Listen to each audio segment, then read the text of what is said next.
So welcome back my next blog guys. मैं daily routine की तरह आज भी अपने पार्ट टाइम जॉब पर समय से चला आता हूँ गाइस। सो सॉरी, मैं आपको एक बात बताना चाहता हूँ, मैं इतना दिन कहाँ था, क्या कर रहा था, कौन सी सिचुएशन में था, इस ब्लॉग में आपको जानने को मिलेगा गाइस। ये ब्लॉग वीडियो पिछले 1 महीने पहले की है। इस समय मेरी लाइफ काफी नॉर्मली चल रहा था गाइस। उस समय मैं अपनी लाइफ डेली रूटीन की तरह व्यक्तिगत तरीके से जी रहा था, जैसे कि डेली जॉब पर आना, लोगों का सैंपल कलेक्ट करना, वर्क देखना, स्टाफ लोगों का हेल्प करना, ये मेरा लाइफ का रूटीन था उस समय। जैसे कि गाइस ये अंकल डेंगू के काफी सीरियस पेशेंट थे। उसके बाद मैं अपने घर चलाता हूँ अपना लंच करने। गाइस ये छोटी बच्ची काफी ज्यादा ओवर स्मार्ट है। ये डेली मेरे घर आती है, हजमोला की एक गोली लेकर अपने घर के लिए चली जाती है। डेली का डेली इसी का यही रूटीन होता है। सो गाइस नेक्स्ट डे अपने मैं जॉब पर आ जाता हूँ अपने कर्तव्य को निभाने। जैसे कि मुझे बोल दिया था एक पेशेंट को पेन किलर लगाने को, उसके बाद एक पेशेंट को सैंपल कलेक्ट करने को। मैं डेली अपना जो रूटीन था उसे मैं अपने कर्तव्य को पूरा करता हूँ। जैसे दादी को बोल दिया था एक सैंपल कलेक्ट करने को, मैं दादी का भी सैंपल कलेक्ट करता हूँ। फिर उसके बाद ये भाई साहब का भी बोल दिया जाता है सैंपल कलेक्ट करने को, मैं इस भाई साहब का भी सैंपल कलेक्ट करता हूँ।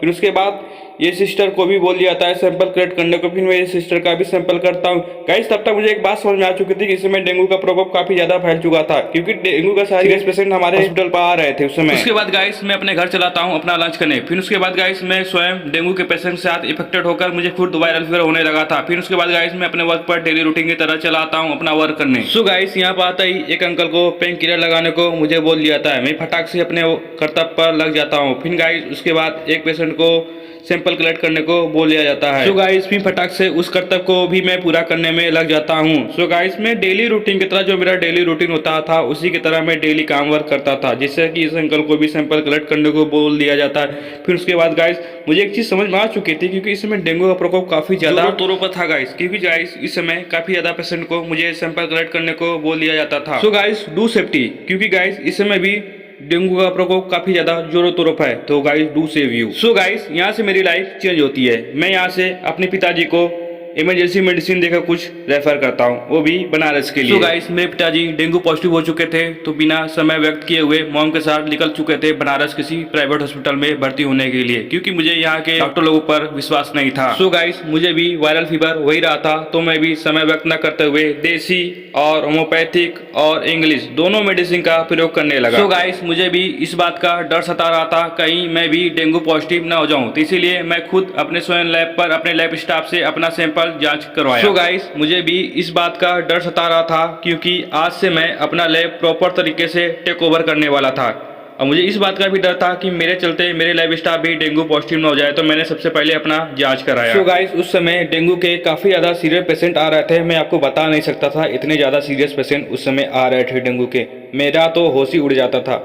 गाइस उस समय मेरे लाइफ में एक अनोखा चीज देखने को मिला। पेशेंट का प्लेटलेटशिप 6000 था और वो सही सलामत बात कर रहा था हम लोगों से। मुझे समझ में नहीं आ रहा था मैं इस रिपोर्ट दूं तो दूं क्या। उसके बाद गाइस ये जांच एक इमरजेंसी पेशेंट को 3 बजे भोर में मुझे जांच करने को बोल दिया जाता है। गाइस मैं हकीकत बता रहा हूँ, अगर ये जांच इमरजेंसी नहीं होता, अगर डिलीवरी का मैटर नहीं होता, मैं हरगिज न करता। गाइस हकीकत ये पेशेंट रिलेटिव था थोड़ा, इसीलिए मैं 3 बजे भोर में उठ कर आया। नहीं तो गाइस चाहे मुझे कोई कितना पैसा देता, मैं जांच करने के लिए हरगिज न तैयार होता, क्योंकि गाइस रात में मैं सोता हूँ तो मैं किसी की बात नहीं सुनता हूँ, मैं सोता ही रहता हूँ गाइस। पर क्या करें, मजबूरी सबका मुझे समझ में आने लगा था, क्योंकि जब मैंने अपने पिताजी को भर्ती किया तो मुझे समझ में आया कि फीवर क्या होता है और मेडिकल प्रॉब्लम क्या होता है। मैं ऐसे ही मजाक में लेता था, लेकिन गाइस मुझे तब तक बहुत ज़्यादा समझ में आ चुका था कि मेडिकल इमरजेंसी क्या होती है लाइफ में। सो गाइस उस समय मैंने एक और प्रॉब्लम भी फेस किया था, मनी प्रॉब्लम फेस किया। उसके बाद गाइस मैं एक चीज़ बोलना नहीं चाहता हूँ, लेकिन मैं बोलने की कोशिश कर रहा हूँ। कोई साथ नहीं आता गाइस, अगर तुम्हारे पास पैसा है तो सब कुछ है, और नहीं है तो कुछ भी नहीं है। तो मैं गाइस एक बात आप लोगों के बोलना चाहूँगा कि अपने लाइफ में सबसे ज़्यादा मोस्ट इंपॉर्टेंट पैसों को दीजिए। न रिश्तेदार न नात कोई काम में नहीं आता गाइस। ये चीज़ को मैंने फेस किया।